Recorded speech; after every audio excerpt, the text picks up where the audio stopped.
Antes de comenzar con el tema de hoy, quiero compartirles algo. En estos días estaba orando al Señor, preparando el mensaje y orando, hablando con Él. Y Dios me reveló, seguramente que a muchos de ustedes le habrá revelado esto también, pero quiero compartirlo, lo que Dios hizo ese día.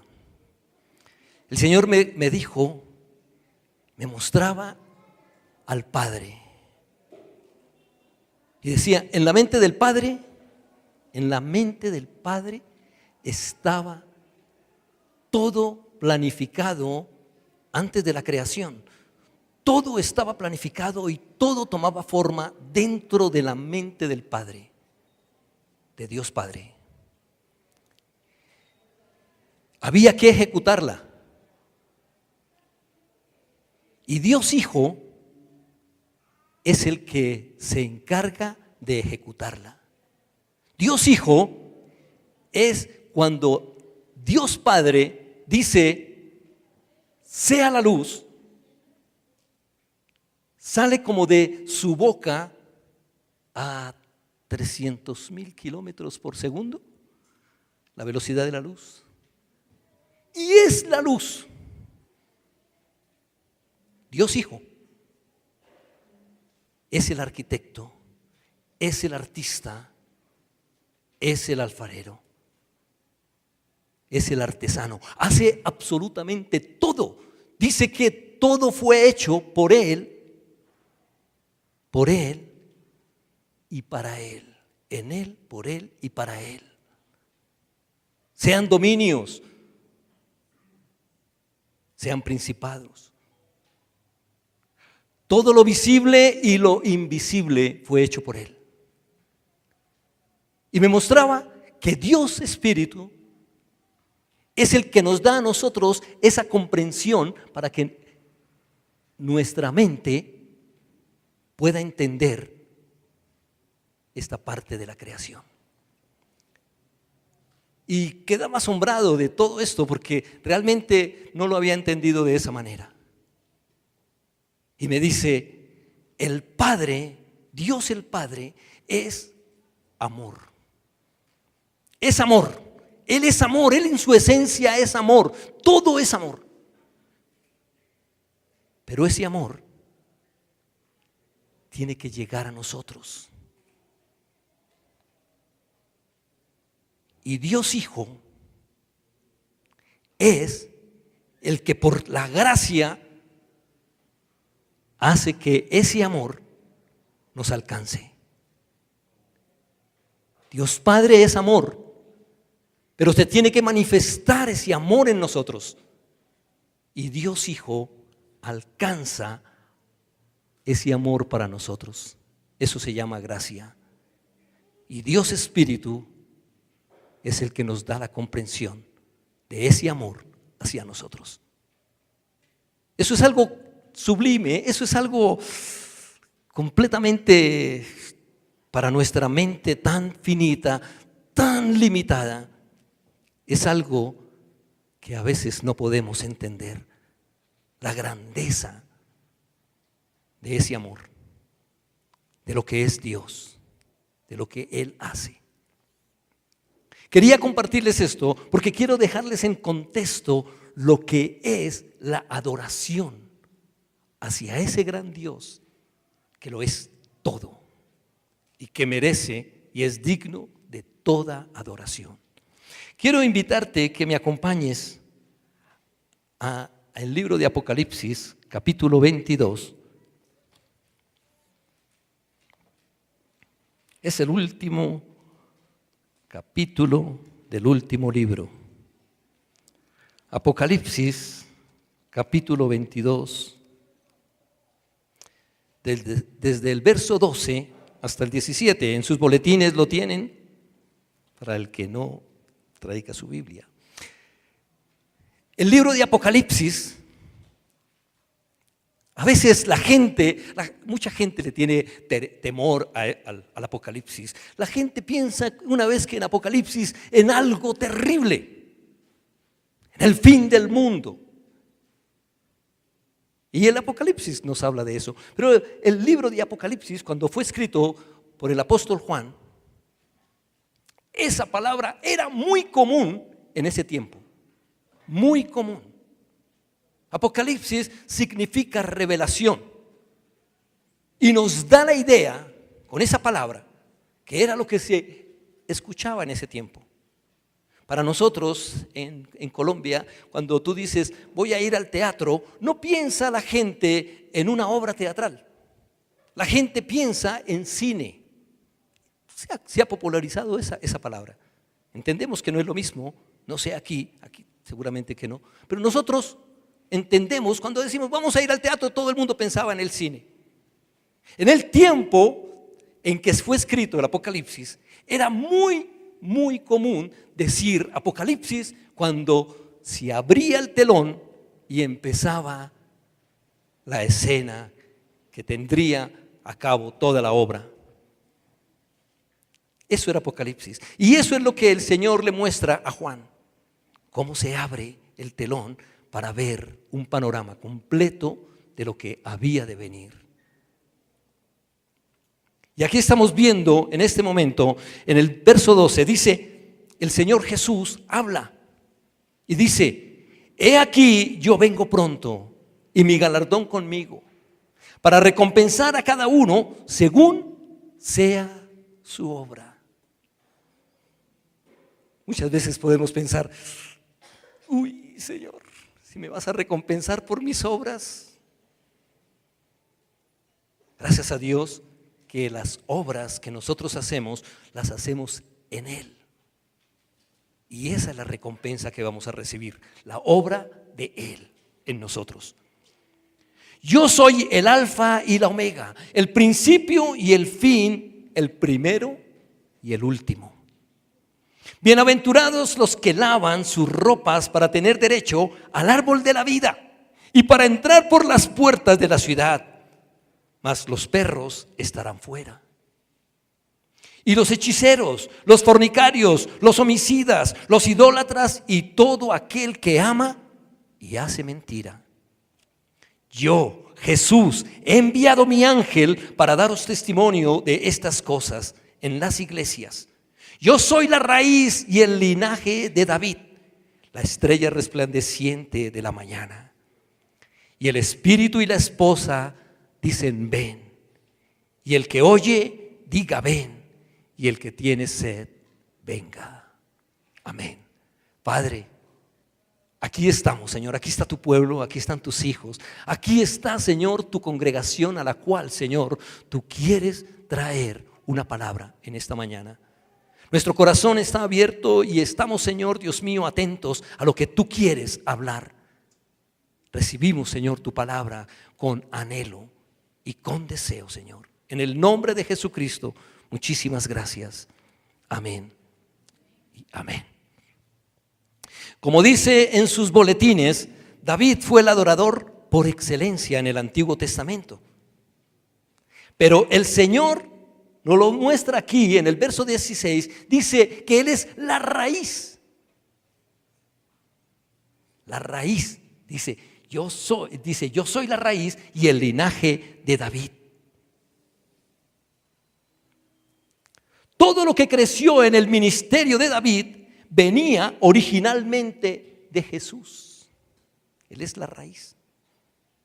Todo venía originalmente de Él. Y asimismo, el Señor Jesús es la fuente de todo en la iglesia.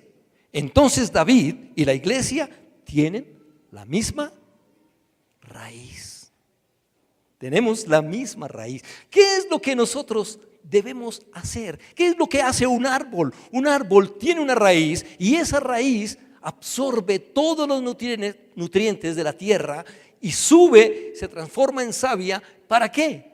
Para dar un fruto. Y ese fruto es el que nosotros estamos representando en este momento. ¿Cuál es ese fruto? ¿Cuál era el ministerio de David? El ministerio de David era la adoración. Él era el adorador. El Señor se le reveló a David y le dijo: te voy a dar las llaves de la adoración. Muchos años, más de 200 años después de que había muerto David, el Señor dice, por medio del profeta Amós, dice: y en aquel día yo levantaré el tabernáculo caído de David y restauraré sus portillos.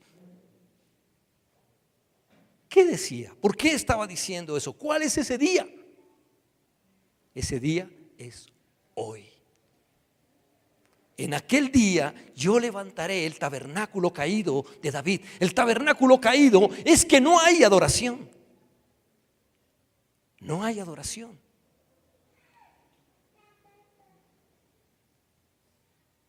Necesitamos mantener una vida de adoración ante el Señor.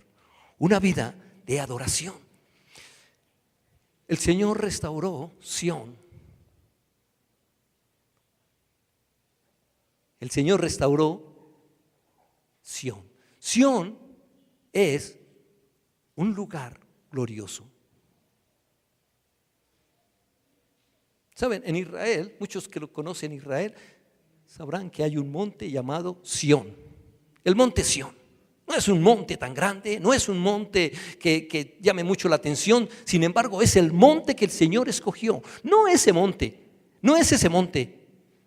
Ese monte es tu corazón. Sión es el lugar de enseñanza. Sión publica buenas nuevas. Sión es el lugar de regocijo. Sión es el lugar del gran rey. Sión es donde Dios habita para siempre.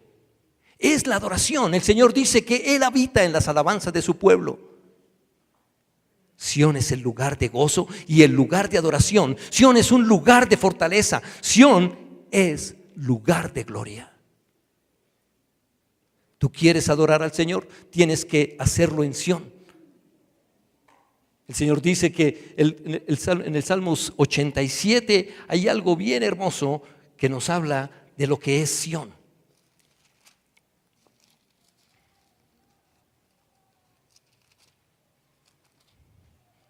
Dice: su cimiento está en el monte santo, ama Jehová las puertas de Sión más que todas las moradas de Jacob. Cosas gloriosas se han dicho de ti, ciudad de Dios. Y dice que Él se acuerda de diferentes pueblos, pero dirá, mire lo que continúa diciendo. Dice: yo me acordaré de Rahab y de Babilonia entre los que me conocen. He aquí Filistea y Tiro con Etiopía, este nació allá. Y de Sión se dirá: este y aquel han nacido en ella. Y el Altísimo mismo la establecerá.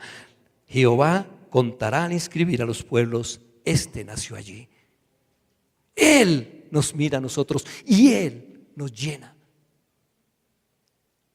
La adoración es lo único que agrada a Dios. Si tú no adoras a Dios, Dios no se puede agradar de ti.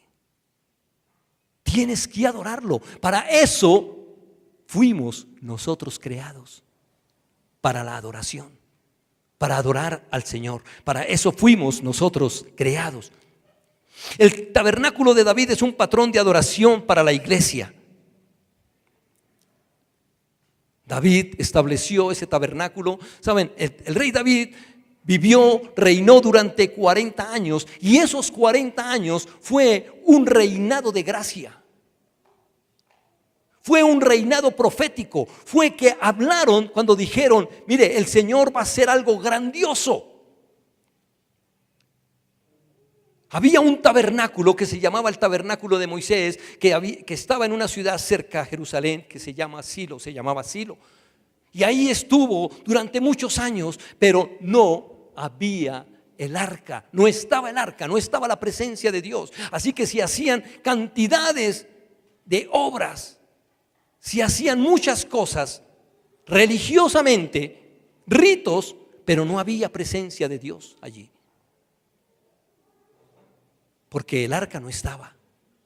El arca estaba en otra ciudad, una ciudad que se llamaba Gabaón. Pero David tuvo la revelación de que tenía que llevar el arca a Jerusalén. Y tomó el arca y la llevó a Jerusalén. Y la puso en un tabernáculo, bajo una tienda, bajo una carpa. Y allí podían venir todos los pueblos y adorar. Toda la gente podía venir libremente y adorar, porque nadie podía mirar el arca. Estaba prohibido, solamente el sumo sacerdote podía entrar una vez al año y estar allí y ministrar en la presencia de Dios en el arca.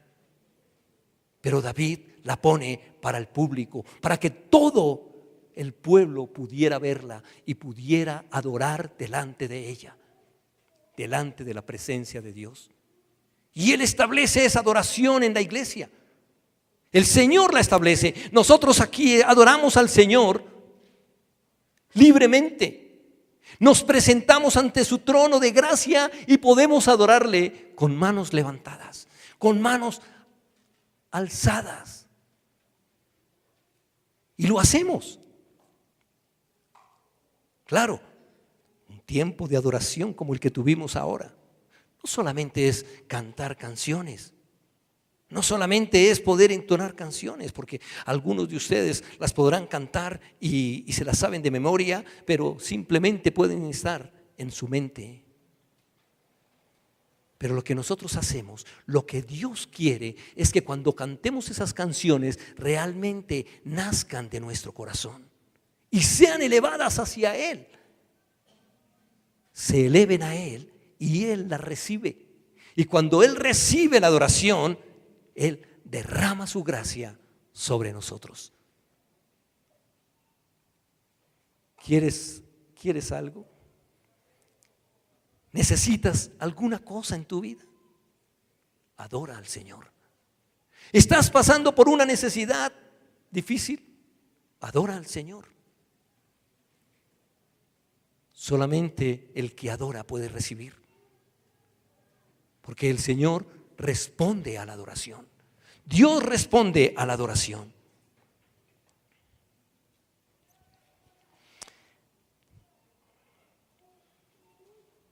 El Señor enseña a David a dar una adoración y alabanza de alto nivel.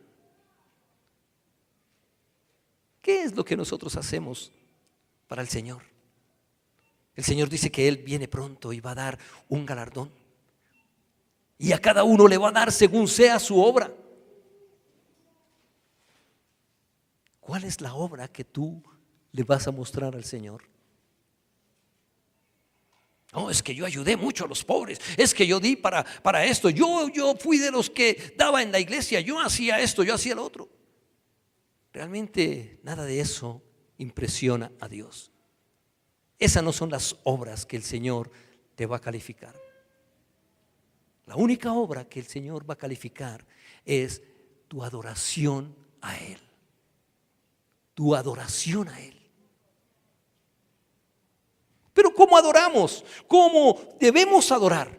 El Señor nos da a nosotros unas directrices sorprendentes y quiero compartirlas. Mira, hay unas palabras que el Señor las dejó puestas allí con un propósito.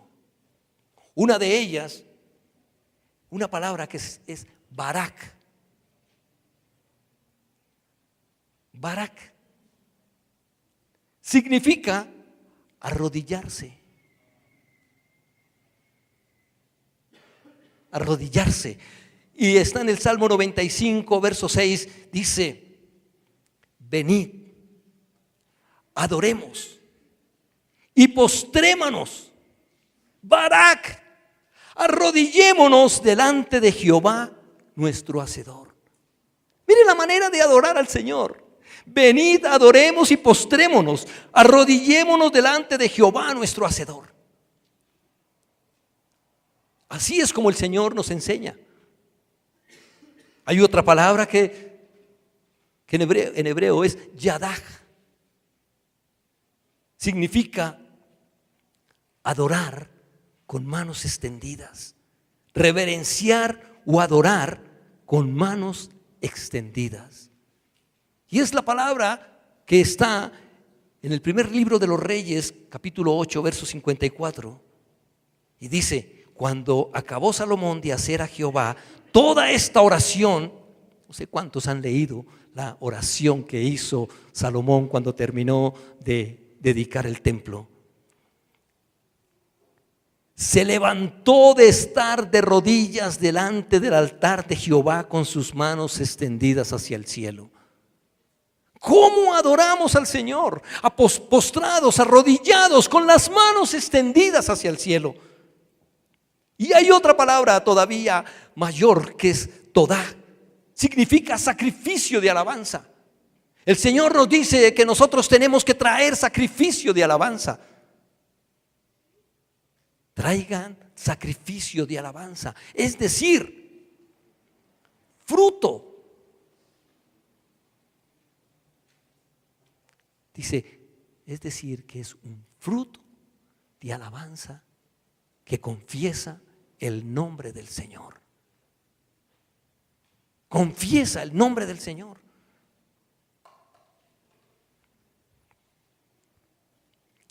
Hay una cantidad también de palabras tremendas. Esta Torah, Todak, dice que es una alabanza con manos extendidas y proclamen el nombre del Señor, publiquen sus obras con gritos de júbilo, con giros, con danzas. Hay muchas más palabras que están en la Biblia que nos hablan de adoración. ¿Cómo quiere el Señor que le adoremos?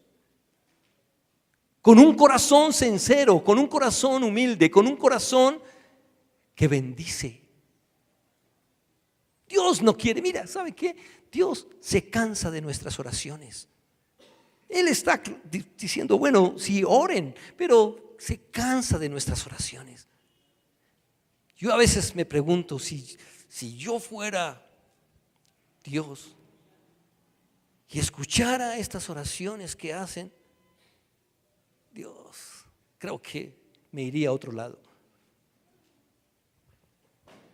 ¿Por qué? Porque no hay razón.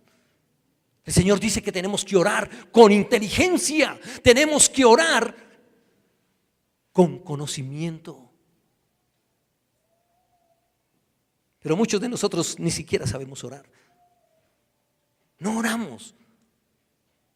Pero ¿cómo quiere el Señor que nos postremos? Voy a compartirles algo, revelarles un secreto. Yo tengo un lugar secreto donde me conecto con el Señor todos los días. Es mi lugar secreto. Y oro al Señor. Pero como no sé orar, el 90% de ese tiempo lo paso cantando. Cuando oro en público, oro diferente. Cuando estoy a solas con Él, lo único que hago es cantarle. Y le canto, no sé hacer de otra manera. Cuando me pongo yo, sí estoy angustiado, empiezo a suplicarle y a clamarle, pero no puedo. Entonces le canto. Voy a ir terminando rápidamente porque quedamos de entregar a las 12:30 y ya están por allá revoloteando afuera. Voy a ir terminando con una palabra que es más significativa que todas. Esta palabra es halal o halal. Es una palabra que nos habla de algo maravilloso. El Señor llamó en el Antiguo Testamento a su pueblo, lo llamó siervo. Y éramos los siervos de Dios. En el Antiguo Testamento, los que amaban al Señor, los que buscaban, eran siervos. Y esta palabra hablaba de algo. Adorar con un beso en la mano. El siervo no podía levantarse delante del Señor. Así que besaba su mano. De rodillas besando su mano. Pero Dios, cuando viene el Señor Jesús y se acerca a nosotros, Él dice, yo ya no los voy a llamar siervos. Ustedes ahora serán mis hijos. El Señor dice que todo aquel que le recibe es hijo de Dios. nacemos de nuevo y somos hijos de Dios. Esto no lo puede entender el hombre natural. Tiene que tener una experiencia de nacimiento, un milagro de nacimiento y nacer de nuevo y ser hijo de Dios. Y el hijo no le besa al Señor de rodillas. El hijo es levantado. ¿Cómo tienen ustedes a los bebés? Por lo menos veo un bebé allí. ¿Cómo lo tienen? Lo alzan, ¿verdad? ¿Y qué les gusta hacer? Miren, allá Chicho con su bebé. ¿Qué les gusta hacer? Alzarlo y besarlo. Nos inspira ternura. ¿Y qué queremos? Besarlo. Y eso es una adoración. Y eso es lo que el Señor hace. Pero el Señor no se queda conforme con eso. Quiere una intimidad mucho más grande. Mucho más grande. Y ahora nos llama novia. Ahora nos llama novia. Ahora Él quiere tener una intimidad mucho mayor que la de un padre con un hijo. Quiere una intimidad total. Él quiere que seamos un solo ser, un solo cuerpo. Somos uno con Él, unidos, perfectamente unidos. Y esta palabra, el Señor la habla en el Salmo 22, verso 22. El Salmo 22 es la expresión más grande de la Biblia. Nos habla de lo que es el Señor con nosotros. Y dice el verso 22 del capítulo 22 del Salmo, dice: anunciaré tu nombre a mis hermanos. En medio de la congregación, halal. Esa es la palabra que dice ahí, en el original. Anunciaré tu nombre a mis hermanos, en medio de la congregación te alabaré. Pero esa palabra halal significa te besaré con pasión. Te besaré con pasión. Y eso es lo que el Señor quiere con nosotros, que le besemos con pasión. Quiero invitarte a que te pongas en pie. Vamos a darle al Señor nuestro corazón.